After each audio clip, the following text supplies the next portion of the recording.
Good morning, good afternoon, good evening, everybody. Thank you so much for joining us today. My name is Camino de Paz. I'm the Assistant Dean of Global Network Programs at the Yale School of Management, where I have a dual role managing the Global Network for Advanced Management that I'm going to be talking about in a few minutes, and also overseeing admissions for two of our programs, the Master for Advanced Management and the Master in Global Business and Society, which is the one we're presenting here today. I am not alone. I'm with some of my colleagues in this presentation. We have Meryl and Wolf and Rachel Kinney in the back, and you don't see them, but they're working behind the scenes, putting everything together. And they are also going to be handling most of the Q&A questions as you ask them on the Q&A feature underneath your screens. And I'm also here with Kate Navarro. Kate, would you mind to introduce yourself? Absolutely. It's nice to see everyone. Thanks for joining us. My name is Kate Navarro. I'm the Associate Director of Admissions for our GBS program, as well as our one-year M2m program alongside Camino. And I've been working at Yale for about 10 years now. So looking forward to talking more about the GBS program with you. Thank you, Kate. So the GBS is a one-year degree program that is targeted to Master in Management graduates from around the world, from the Global Network for Advanced Management. So this is a pre-experience program. We do have another degree program, which is, as I mentioned before, the Master of Advanced Management, which is targeted to MBA graduates from around the world. So if you are joining this session, but you're actually doing an MBA or have recently completed an MBA, you can stay because there are a lot of similarities among the two programs, but this again is a program, the GBS is targeted to a younger population of graduates from Masters in Management programs, very popular in Europe. The MIM is very popular in Europe, in some parts of Asia, and this is what the GBS aims for. So what is our class of 2022? We have the biggest class ever. We have 90 students this year, and this is because of the COVID pandemic, right? So we did have a lot of deferrals last year, students postponing their studies because of the pandemic, and we ended up with a slightly higher than normal class. So we don't expect next year to have 90 students. This number will most likely be a bit smaller and not so big. And you're probably wondering how big would the class be? We still don't know, but definitely won't be 90 students. We have 24 countries of citizenship. The average age is 24 years old because of the reasons mentioned before, the pre-experience program. 54% are women, which is very, very exciting, because as we move up in age, unfortunately, in our most senior programs, we don't get to 50%. So having 54 is great. It's really rewarding for us. We have 7 Global Network schools represented. Again, you need to have a MIM program, a MIM degree to join this program. And not so many schools have this degree. That's why we only have 7 schools represented. 98% of our students speak 2 or more languages, and 81% speak 3 or more languages. So they are really, truly global in nature. 84% completed a master's degree in a country other than their home country. So this is also something that we see. It is true that all our student population are very global, but these students in this particular program, they are incredible. How, after, being so young, 24 years old, they have being able to work in so many countries, study in so many countries, speak so many languages is truly, truly impressive. And it's really, truly great to bring them to Yale SOM. So I briefly mentioned before the Global Network for Advanced Management, and this is, again, part of my role. I oversee the back office of running this network. We are 32 top business schools around the world. You see them named on the slide, so you probably also identify your home school right now, which is amazing. And we work together on many initiatives. So yes, we do have these 2-degree programs that are targeted to students from these schools, but we also do many other initiatives, some of which you might have been able to participate. So we put what we call Global Network Week together, which is we pick 1 week in the fall, 1 week in the spring, where we all send and receive students at the same time. Now these weeks are taking place virtually because of the pandemic, but we hope that very soon we can go back to traveling. Each of us teach a topic in which we have expertise, and then students benefit from that content that they are probably not able to study at their home schools, and also to interact with the students doing their programs at other business schools and what their experiences are like. We also have global network courses, which are online network courses that are taught by faculty in the network to students in the network.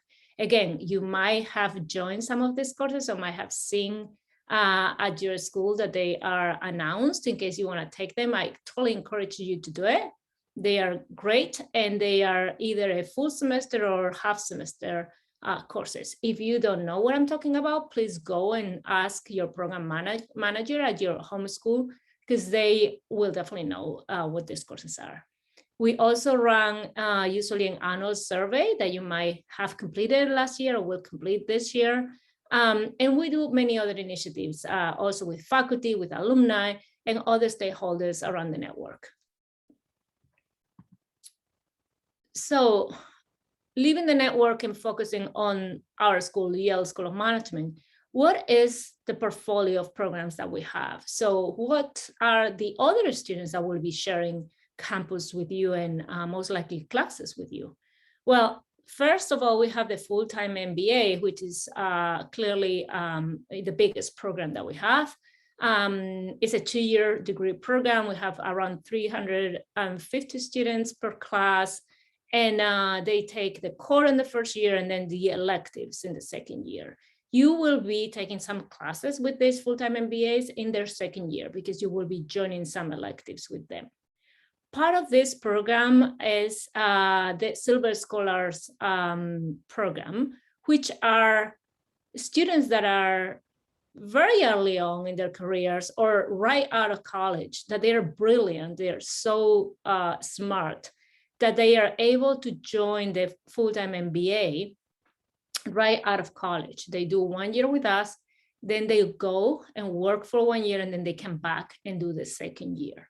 Most of you, I'm sure you know that the full-time MBA is a post-experience program, so the average working experience is 5 years for our students, but these Silver Scholars, again, come with no experience, and they just integrate with the full-time MBA because they are truly amazing in other ways, and they have been selected among a very broad pool. A few of them are selected to join the Silver Scholars program. Then we have the MBA for executives. This is a part-time program. They come to campus Fridays and Saturdays every other weekend. It's our most senior program. The average working experience is around 10 years. And these are the students that you are going to be seeing the least because they come to class when you don't have classes. That being said, they are very good at joining some of our extracurricular activities and conferences, so you will be seeing them in those other activities. Then we have the Master of Advanced Management that I briefly mentioned before. This is again a 1-year degree program like the one we're presenting today that is targeted to MBA graduates from around the world. You will also be taking classes with the MAMs because they will also be taking a lot of electives, as it will be your case. So full-time MBAs and MAMs will be the two populations with whom you will be interacting the most when you are in class. Then we have our portfolio of Master of Management Studies with 3 programs here. The first one is the program we're presenting, Global Business and Society. It started back in 2018. Again, a 1-year degree program where you will have a lot of flexibility. I'm about to present the curriculum, but for the first time, you're going to be able to decide a lot of what you want to study, which is both very exciting because you can target your studies to your preferences and your liking, but at the same time, it puts a lot of pressure on you because you have to do a lot of research and make sure that you that you choose the right classes for you. Then we have two other programs that are very niche programs: asset management and systemic risk.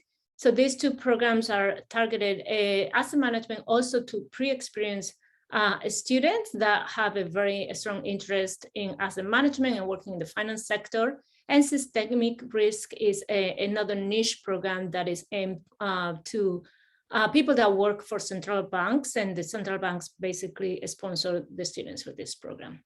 And then last but definitely not least, we have our PhD program and PhD students. And a lot of these PhD students will interact with you as teaching assistants. So you will be most likely working with them in your classes because they will be supporting professors in class. So what is our mission statement? We educate leaders for business and society. The society piece is extremely important to us. So we don't just educate leaders for business. That's what every single business school in the world does. We want to have an impact in society. We want to make sure that those businesses are responsible in the way they generate their profit and revenues. And that's something that we're going to be paying a lot of attention to. Not only that is embedded in our curriculum, and you're going to see a lot of classes that have this societal piece as part of the syllabi, but also we're going to be looking at this in the admission process. We want to make sure that you are a right fit for the school and that you have the same values that we have, that you're going to be a great ambassador in the future of our school. And so this society piece, again, is super important to us. So going into the program itself, why should you consider this program? Well, the short answer is you don't have to consider this program. You are already doing an incredible master in management from a top business school in the world. So you can go straight to the workforce without having to do the GBS. So the GBS is not for everybody, and it's not something that we expect 50% of MIM graduates to do. It's only for a subset of students that have some kind of internal need of either going deeper in a particular area. The Masters in Management, it said in its name, it's a management program. So you probably are seeing all the different functional areas of the company, but you haven't had the opportunity to go deeper in a specific area.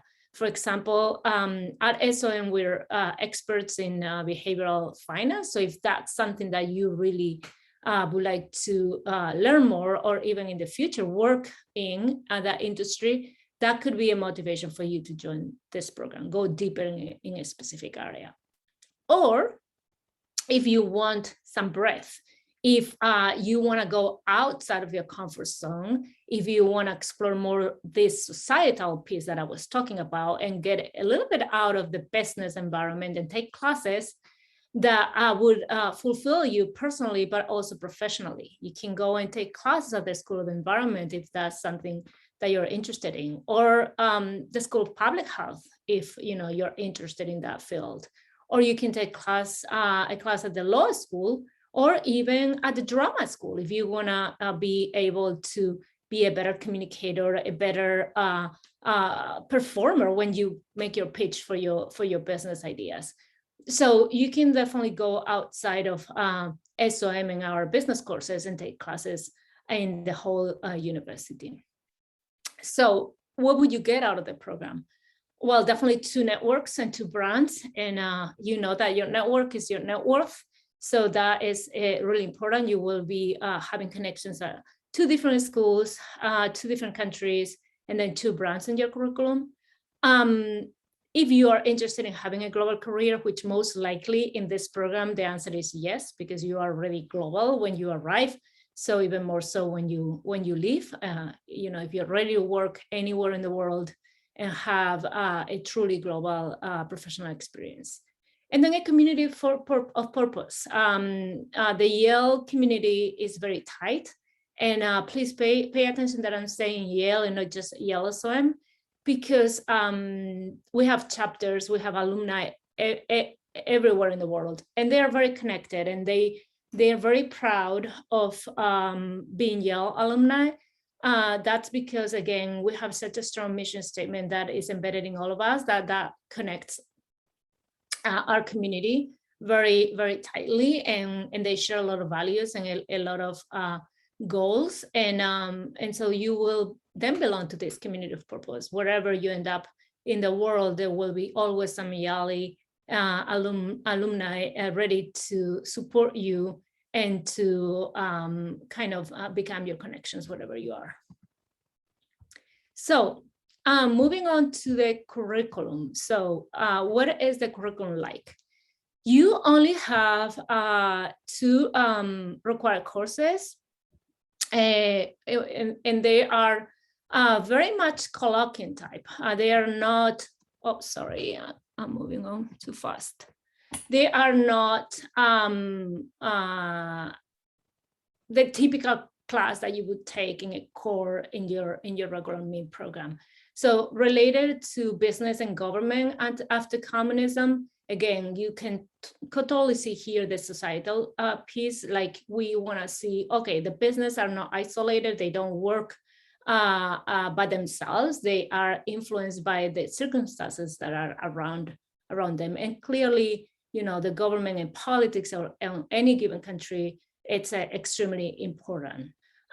So this is a required course for everybody. It's mostly colloquium type and a lot of conversations. The perspectives that are in the room are so broad and diverse that is very interesting to actually sit in and see those discussions.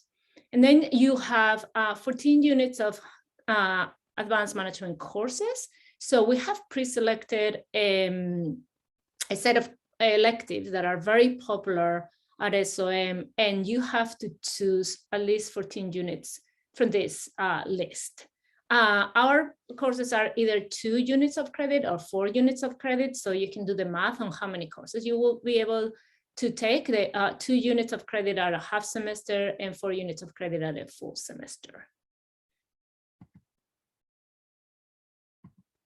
So you can take classes at SOM if you're interested in business and management courses. We have more than 150 electives at SOM, but you can also take classes outside of SOM, as I was mentioning before, and go to any of the other 11 professional schools and Yale College to take your classes.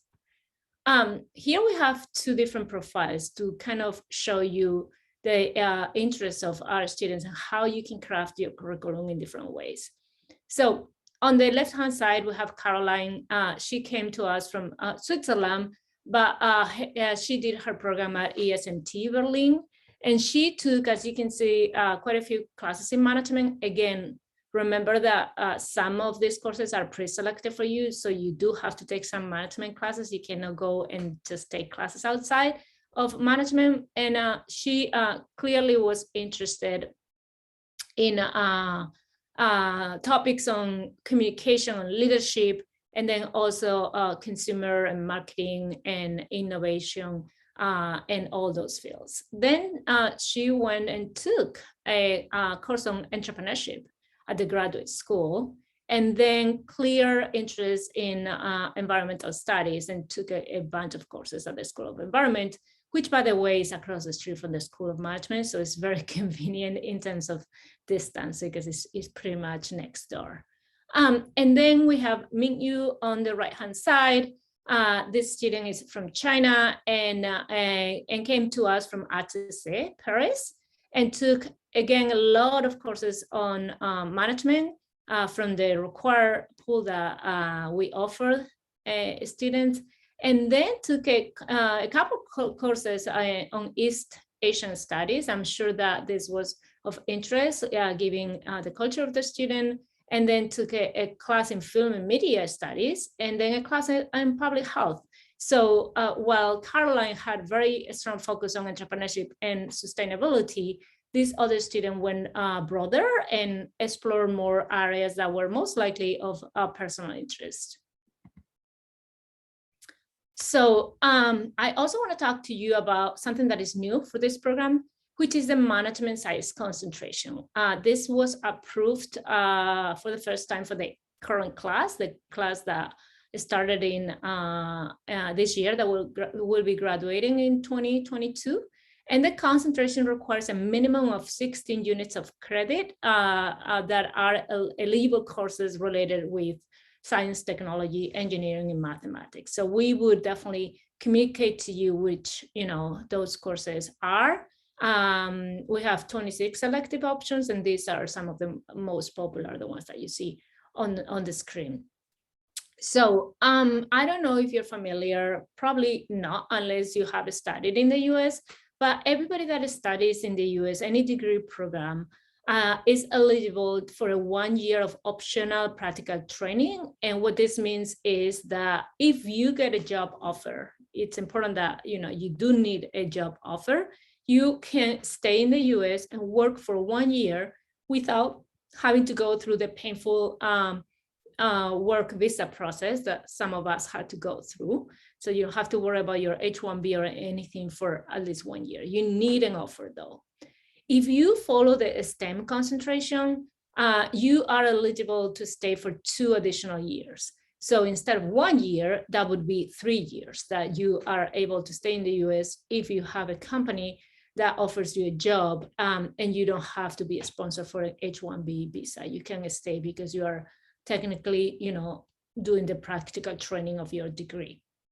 This is something that I know is very appealing to many of you, and I fully understand why. But I want to highlight that you should not be considering the program just to have an opportunity to stay in the US afterwards and work here. As exciting as this might sound, it's not easy to find a job in the US. It's not easy to get an offer in the field that you would like to work on, and you have to be open to opportunities all over the world. So please, if you decide to do the GBS, it has to be because you're really interested in extending your education for 1 year and coming to the US to be educated, and you have a strong interest in the classes that we have to offer, and you can explain to us why this makes sense and why this is something that would bring you to the next stage in your life and your career. With this, I'm going to hand it over to my colleague, Kate. She's going to talk to you about the fun stuff, which is what happens outside of the classroom, what other opportunities you will have in this very exciting year. Great. Thanks so much, Camino. Obviously, we want you to excel in the classroom. That's just as important as being outside of the classroom and forming relationships with your classmates and those people who are going to, forever be your friends after the GBS program. So students are very active outside of the classroom.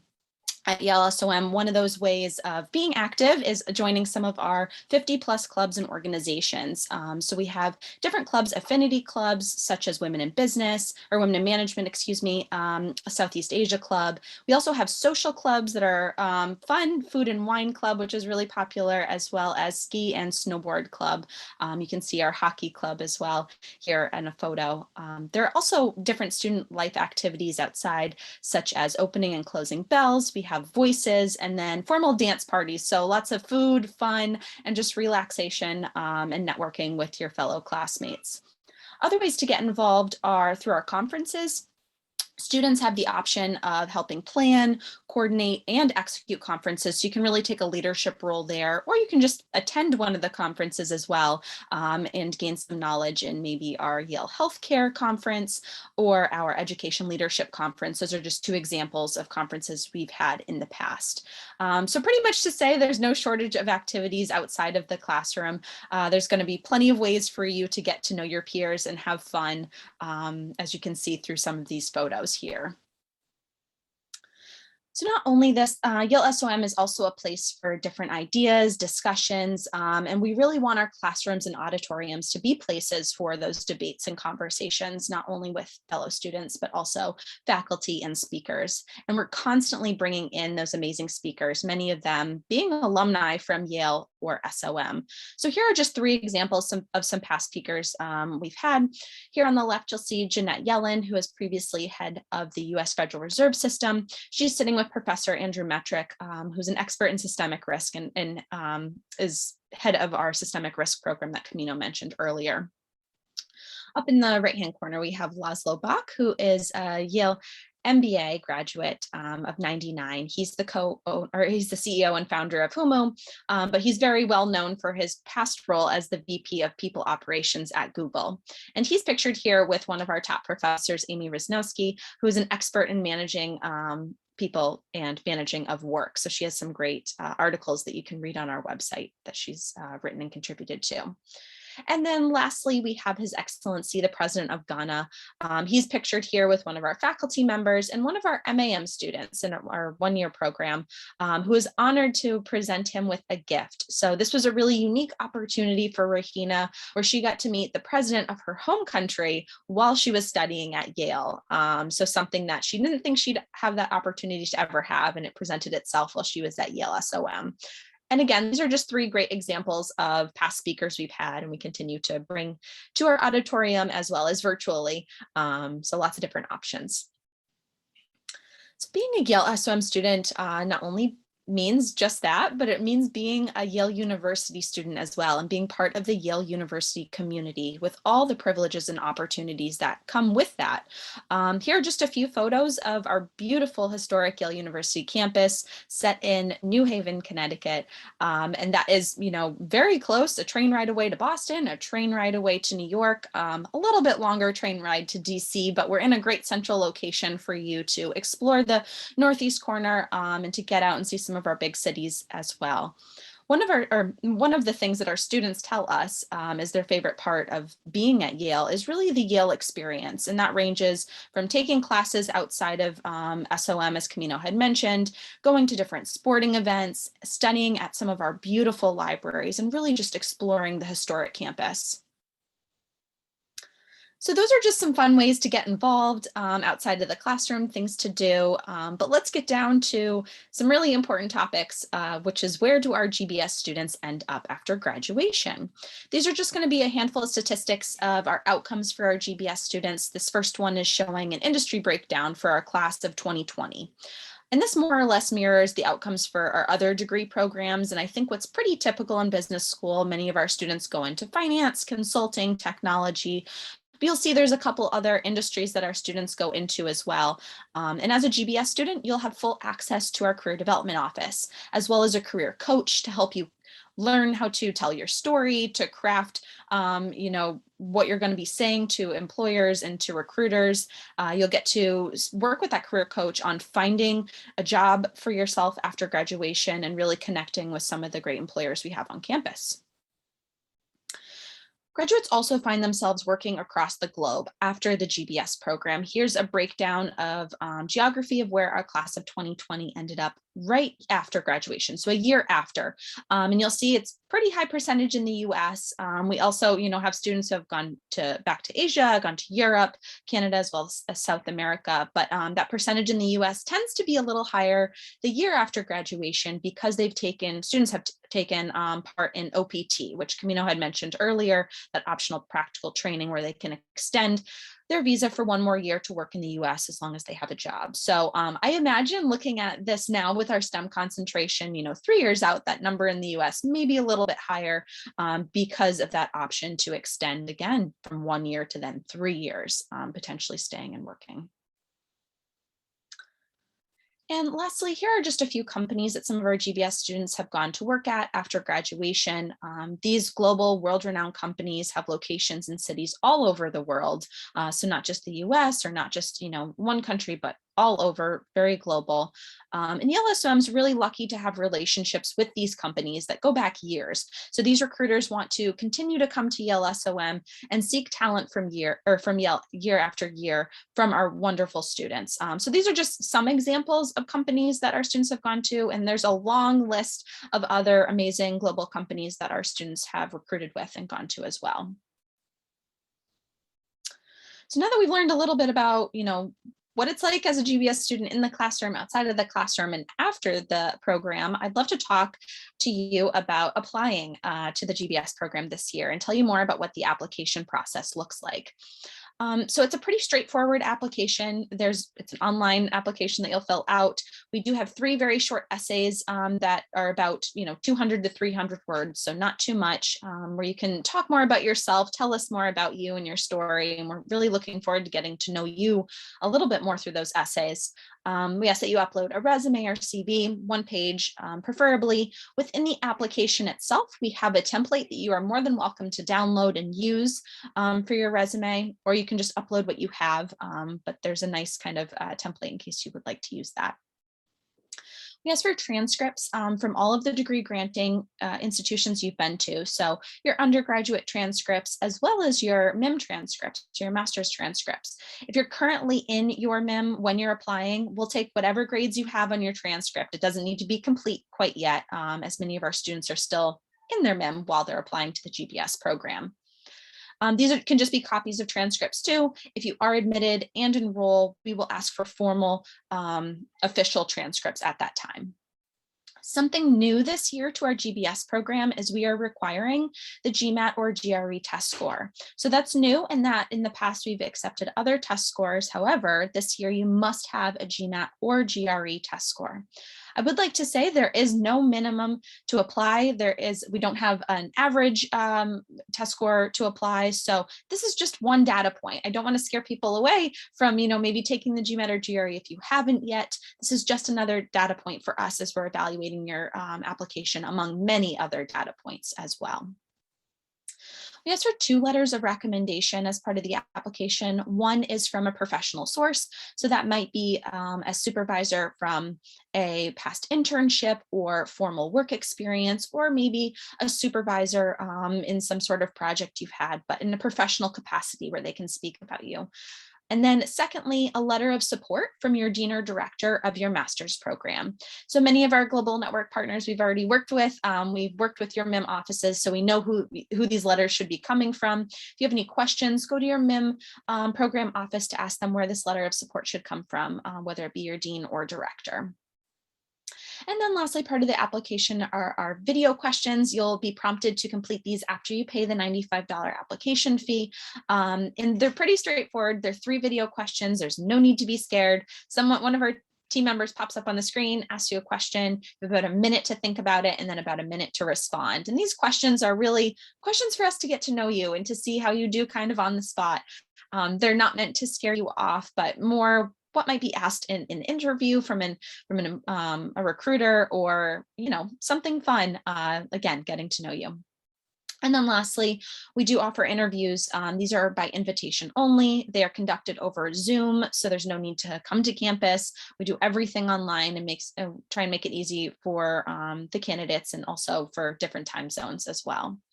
So I would like to mention, when we're looking through our application, what are we looking for? There are many different reasons why, someone might stand out as a great candidate. Obviously, academic excellence in their prior institutions, internship experience, leadership potential, different intellectual curiosity in different subjects, and really professional experience and robust career goals that align with our program and align with our mission to educate leaders for business and society. So here we have our application deadlines. There are 3 different application deadlines for the GBS program. The first one's going to be coming up in January. Then we have one in February, and then our last round in April. And after each deadline, our admissions committee will review the applications, extend interviews to some candidates by invitation, and then following the interview period, we'll release final decisions. And that's usually roughly about a month after each application deadline. It just depends. The application is open now. It's been open for a couple of weeks. And we just opened in September. So feel free to get in there, start an application, poke around, read about it and see what you need to do. And then feel free to submit when you feel like your application is ready to submit. I would like to mention it's always better to submit in earlier rounds if possible. Just because we do fill our class, but that doesn't mean that you can't apply in round 3 if that's a better time frame for you. You should really pick a round in which you can submit your best application in whatever round that may be. And I know someone was asking also about the M2m application process, which I'd be happy to talk about too, in case we have some of those M2m candidates out there. It's a little bit different than our GBS process itself, but feel free to email our office to ask more. Most M2m schools you're going to be applying to through the first year school before you come into the Yale system, not starting a Yale application. So let's talk a little bit more about how you're going to afford the GBS program, which is a very important question. And we understand that pursuing the GBS degree at Yale is a major investment, especially on top of one that you've already made with your master's program. And our team is committed to working with every admitted student to making the GBS possible. And what does that mean? That means different funding options and talking to you about those different funding options. So here we have our tuition rate, which we realize is quite high along with our living expenses. So combining those two to really, total out your year-round program at Yale. The different funding options we have, all admitted students are considered for a merit-based scholarship. Not all students are given a merit-based scholarship, but all are considered through the application process. There is no other application process necessary for those merit-based scholarships. We also work with our international loan provider, so we do offer international loans to students. I realize that this isn't always common to all students. It's very US-centric, taking out loans for school, but it is an option that many of our students take part in. And then lastly, on-campus student employment opportunities. You can have an on-campus job to make a little extra money. This is a great way to, spend it on doing fun things with your friends. It's not necessarily the best way to make your rent for the month, but really more for some extra spending money and to alleviate some of that living expense fee. And then lastly, as I mentioned, merit-based scholarships. All applicants are considered, so you don't need to, do anything formal. Just submit your best application so that we can evaluate you and hopefully provide you with a scholarship upon admission. That will be in your admission letter if you do receive a scholarship. So with that, that completes the rest of our presentation, but we would like to tell you about another upcoming event we have scheduled, which is a question and answer session with myself and Camino next Tuesday. Please log in and join us. You'll receive a link after the session. So later this week with the Zoom link, there is no sign up. Just pop into the Zoom at any time. Oh, thank you. Rachel has shared the Zoom link with everyone. So you can copy that over and save that for next Tuesday, but pop into the Zoom room and hop on screen. This is an opportunity for you to have a live session with Camino and I to have any of your questions answered, maybe something that wasn't answered today, or you have a question you want to ask just to us. That's your opportunity. So please join us next Tuesday. And then we will be scheduling some upcoming additional webinars, such as our student panel with current GBS students, potentially an alumni panel, as well as an application tips webinar. So those are to come in the coming months up until we'll be doing webinars up until our last deadline. So lots of different events to stay tuned for. So with that, I'd love to kick it over to any questions that we have. Feel free to type those in the Q&A session or Q&A function, of our session, and we can get those answered. Always feel free also to send us an email at gbs@yale.edu in case we haven't answered any questions that you have or something pops up. Our team, mostly Meryl, is going to be answering those questions for you in our inbox. Great. So it looks like we already have a question about merit-based scholarship, which is, totally fair. What are the criteria you look for in a merit-based scholarship? There are lots of criteria we're looking at. And as I mentioned, we're looking at your application as a whole. So we're looking at, how you did in at your prior institutions, how you were as a student, the different activities you've been involved in, meaningful activities in your community, your work experience you've had, whether that's internship or full-time work experience. Most of our students have only done internships so far, and how those relate to your goals. We're also looking at, your connection to our mission for educating leaders for business and society, and how you connect with that, whether that is your past, present, or future, or all three. So there are many various things we're looking at within your application, as well as your test score and so many other things, but nothing specific I can say besides all those. Great. There's another question we have here, which I think Should be good. Okay, let me just move this over. Is the application process different for students who are reapplying? That's a great question. The answer is no, not really. It's, you're going to be completing another application. We try and change the application a little bit each year. So you're going to be rewriting your essays. What I would suggest if you are a reapplicant is it's always good to get another or a different recommendation letter, if possible, just to, maybe an updated recommender, someone since you last applied. I think that's always great. It's always good also to maybe use the optional essay portion. We have at the end of our essays an optional essay where you can type or you can talk about the different things that you've been doing in the past year since you reapplied. So we want to know, what's changed, what's been different since you applied last year. In addition, talk about your passion for the GBS program, why it makes sense now, and if you can convey your message to us, I think that's the best thing you can do as a reapplicant. We have a very interesting question in the Q&A, Kate. Great. What is the first thing that the admissions committee values about the students when they apply? And this is an easy one. We look for excellence. So academic excellence is probably the first thing that we look at. We're going to be looking at how well have you done in your undergrad, how well have you done in your main program up to the point in the program where you're at. What are your interests? What are the things that you care about in the world? So we're going to be looking at that. You are a truly exceptional candidate that we would love to have in our program. So I know that's very broad, but take your time in putting together a compelling application to show us why you are a great fit for the program and for the school, and that you are an excellent student that have very strong interests. That would definitely help. Great. Okay, another question. Is there any way to sign up for the student panel? Since I cannot find the link on the website. Okay, can you answer this one? Of course. We haven't scheduled the student panel yet. That's why there isn't a registration link. So that's more to come. So we're working on scheduling one, whether that's going to be in November or December. As long as you've signed up for this webinar, which you clearly have because you're on, you'll be receiving an invitation with a link to join that once we have that scheduled. So nothing yet. The only other event we have scheduled right now is next Tuesday's Q&A session, but stay tuned, more to come. Okay, there's another question about video questions, if we can give them any tips.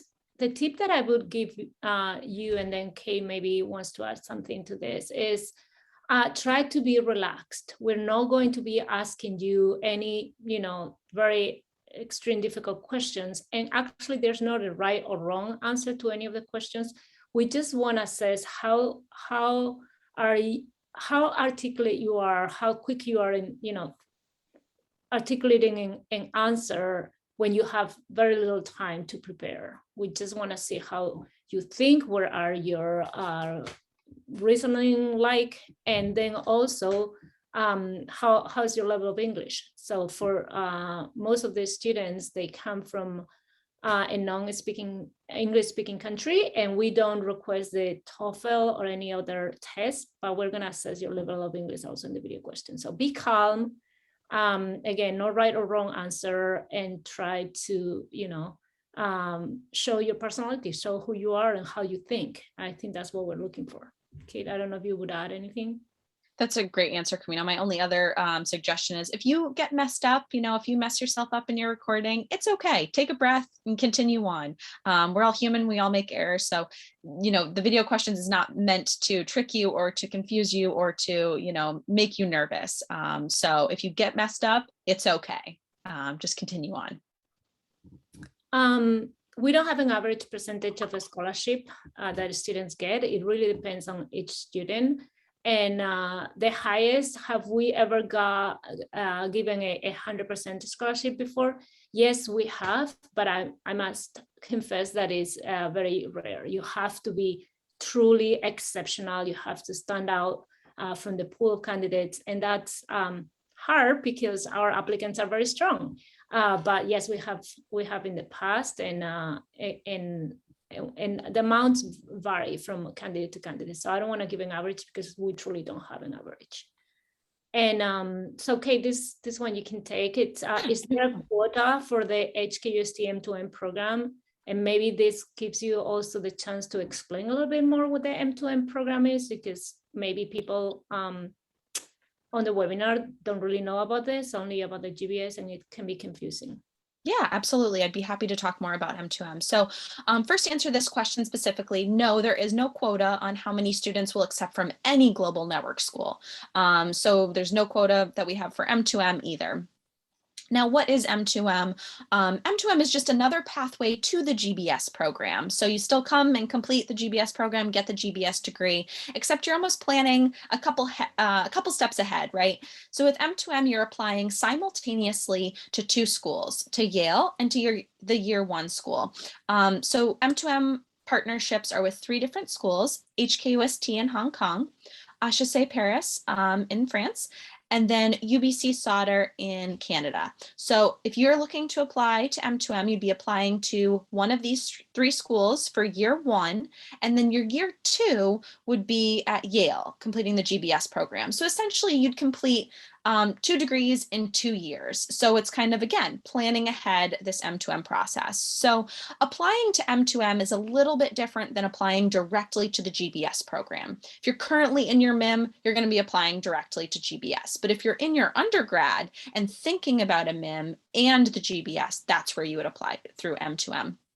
So if you're applying to HKUST or HEC Paris for M2m, you're going to apply directly to those schools, those year 1 schools. Those schools will then give us your application information, and you'll hear from Yale about how to complete the rest of the requirements with Yale. You will not begin a Yale application for the GBS program. You would rather go through your year 1 school.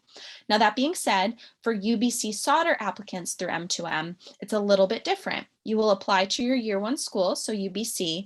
However, you will also need to start a GBS application. They'll explain this to you when you're applying for MIM and you decide to select, I'm interested in M2m. But just want to clarify, there are 2 different processes depending on what school you're applying to for your M2m. If you have any questions, just email us at gbs.yale.edu and we will definitely help you through what you should do for M2m. Can GBS students apply for on-campus accommodation?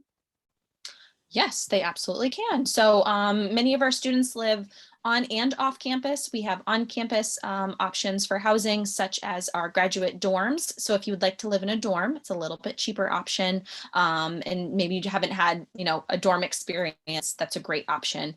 Many of our students also live off campus, although it's technically on campus because our campus is so small in New Haven, but they get apartments. So many of our students will find apartments, whether that be with classmates or they'll find, buddies online before they come and decide to rent apartments. So lots of different options. If you're admitted and enrolled, you'll be given access to a website that'll give you all those different options on exploring housing. I'm going to answer 2 of the questions that are on the Q&A, but together. So one is, can we apply both HKUST Yale and HEC Yale for the M2m? Yes, you can apply to both. Of course, we will see your application twice, and the Yale part of the decision will be the same, no matter what route you apply through, but you can definitely apply through both M2m partner schools. And then there's another question regarding if Gmat and GRE is required even when you go through M2m. And yes, the answer is yes. You have to present either the Gmat or the GRE applying through GBS or M2m. All our programs require the test. And so, yes. Okay, this one, maybe you can answer. How many students from GNAM were admitted last year for the GBS? That's a great question. Typically, we don't share how many students we've admitted, or enrolled, but the 90 students that we currently have on campus encompasses both people who have applied directly to GBS as well as our M2m applicants, from a previous year. So, so it's hard to say exactly how many students were admitted necessarily, just because when we do create a class, we're drawing upon not only that application year, but also prior years M2m students and where they've come from. So sorry, that's not really answering the question, but hopefully you'll still apply regardless. Can I upload more than 2 recommendation letters if I apply to the M2m program? The answer is please don't. Select 2 very good recommenders. Ideally, one can be a professor and the other one, if you have any working experience or internship experience, that would be very valuable. Somebody that has worked with you, has known you in a working environment. We look at many applications and we would love for you to follow the requests that we have. So think carefully which are the 2 strongest recommenders and just submit those 2, because we're not going to be looking to additional information that you provide. With the student visa, is there working hours limit, Kate? Yeah, so as a student, you can work on campus up to 20 hours. So that's kind of the working limit. As an F1 student visa holder, you can't obtain a job while going to school outside of the university. So it'd have to be, if you're an F1 student visa holder, you'd have to work on campus through Yale University. And that's up to 20 hours a week, which is, part-time technically. Can we apply without the Gmat and then send the scores as soon as we have them? You can, but ideally you should know that you're going to have the results within the round that we are considering you, because we're not going to be reading your application until the application is complete. So if you submit your application in round 1 and your Gmat scores arrive in round 3, we're not going to be considering your application until round 3. So you can either wait until you have them and submit everything, or submit the application so that we can start looking at what you have and what you're missing, but we will not start reading until applications are complete. And this makes me think of something else. Whenever you are submitting your application in whatever round, we have deadlines for each of them, but we're going to be reading applications as they come in and they are submitted and complete. So you don't have to wait until the very last day of the deadline to submit your application. If you're ready before, if you have everything you need, you can click submit, and then it will help us because it will pace our reading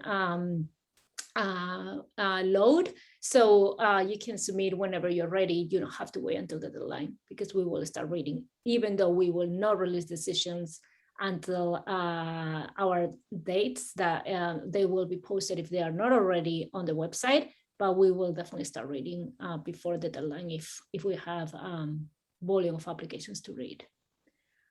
Can you mention the email ID where we can obtain more information for the M2m program? If you just go to the next slide, our email is at the very bottom. Perfect. And that's where and it's also in the chat. Thank you, Rachel. So you can just email us at gbs@yale.edu. There is an M2m, I believe it's m2m.global website where you can learn more there, but email us and we can provide you with that information and we can answer any specific questions you have about M2m. A student visa is also not eligible for internship of campus. No, it is not, I believe, right, Kate? No, it is not. And unfortunately, there's no time to have an internship while you're in the GBS program. So that's why we only allow students to work part-time, so 20 hours on campus. It is an in-residence full-time program. 9 months is really short, so there's a lot packed into that 9 months. And so internships are not an option, or working full-time while you're doing the program. Okay, there's another question on the chat. Are there online options or hybrid learning options given? The answer is no. This is an in-person program. We did have the hybrid option while the pandemic was going on, and this year we allowed the first couple of weeks for students to connect remotely if they had any COVID-related delays, either because of their visas or because they were in quarantine or any of that. But we hope to be back to full in person. And so the expectation is that everybody that starts the program for the class of 2023 arrives on campus by August 2022. Of course, this is COVID permitting because we don't know how the pandemic is going to evolve, but hopefully by then we'll be out or almost out of this. And so the expectation is that you come in person. Okay, I'm planning to visit Yale this weekend. Is there any possibility for me to visit the on-campus admissions office? So the answer is no, we won't be working during the weekend. But if you are at Yale, feel free to walk around and visit our campus. And we do have admissions ambassadors, so maybe you can connect to some current students and they can give you like a holistic view of the experience that they're going through. And that would definitely be helpful. And then after your visit, if you have questions for us, feel free to reach out through the email address on the slide, and we'll be happy to address any of your questions that I'm sure that after visiting you might have questions that you don't have today. Suppose an application doesn't get accepted in round 1, can the person apply and be considered for round 2 and 3? Kate, can you take this one? Of course I can. So unfortunately, no. So if you apply to Yale in any given year, you're only going to be given one decision per year. So if you unfortunately were denied in round 1, there's no way for you to get a different decision in round 2 and round 3. You need to wait a full year to reapply. So I think it goes back to what we said before, is make sure you're selecting a round, where you can give your best application, where you can present your best self, because you get one chance per year to apply to the program. Perfect. I'm looking if we have any more questions. I'd like to give a few last minute suggestions because we are 3 minutes away from completing our presentation. I want to make sure that everybody understands the difference between M2m and GBS. This session is for GBS. So if you are currently in a MIM program, you should apply through the GBS program, and that application link, it's on our website. You don't have to go to any of your home school to find the GBS application. You come to our website. Only people applying through M2m, and those are people that are currently in their last year of undergrad or doing an internship, but they have not started any MIM program. And only with those 3 partner schools, HKUST, HSA, and UBC Souther, that is the other path to the GBS, but it's again only for people that haven't started a MIM program yet. I just want to make sure to make that distinction because there were a lot of questions about the M2m, and I think they might be confusing people. The other thing that I want to suggest is that you put together the strongest application. And what I mean by that is you have to focus on several things. The first one is to be strong academically and also in the things that you have done in your life outside of the classroom. What are things that interest you? What are the causes that you support? That, we can read through the application and get to know a lot about one person. So hopefully you are able to show us who you are through that application. The second thing that we're going to be looking at is what do you want to do the GBS? And you have to convince us that this is something that is meaningful and it's going to help you advance in your career and in your personal life as well. Because again, this is a program that you don't need to do. But if you want to do it, you have to convince us why. And the worst possible answer is, I want to go to Yale because it's a top school in the world. That's not going to help your application. We don't want to hear that. We want to know, why are you interested in the program? And for that, you have to do a lot of research. Because as you saw, most of the curriculum is up to you. So you have to look at the classes and how do they complement your education in the MIM program, and why you want to do this program for the future. And then the last thing is, once we know you're brilliant, once we know the program makes sense to you, are you a right fit for Yale SOM? I spoke about our mission statement. Are you willing to embrace that mission statement? Are you going to be a great ambassador while you are with us, and then for the rest of your life, because you're going to be an alum for the rest of your life? So are you going to embrace that mission statement and make an impact in the world?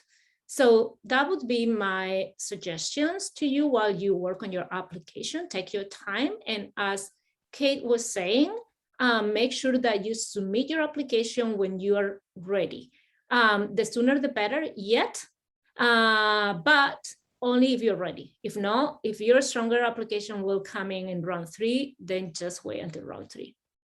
I think those would be my pieces of advice. I don't know, Kate, if you want to add anything else. I don't have too much to add, Camino. I feel like you've hit all the nails on the head there. Perfect. Then we're on time. It's 10 a.m. here in New Haven. And so thank you so much for your time today. We really appreciate you taking the time. Again, we're going to have a Q&A session coming up. So feel free to join us. Kate and I will be there. We had a very good one for the MAM yesterday. It was a lot of fun. You get to know the candidates personally, and we love that. So feel free to join us for a Q&A. We'll be able to answer many more questions there, more personal questions as well. And then looking forward to hopefully meeting you, and then even better, also reading your application in one of our rounds. Thank you for your time. Thank you. Have a great day.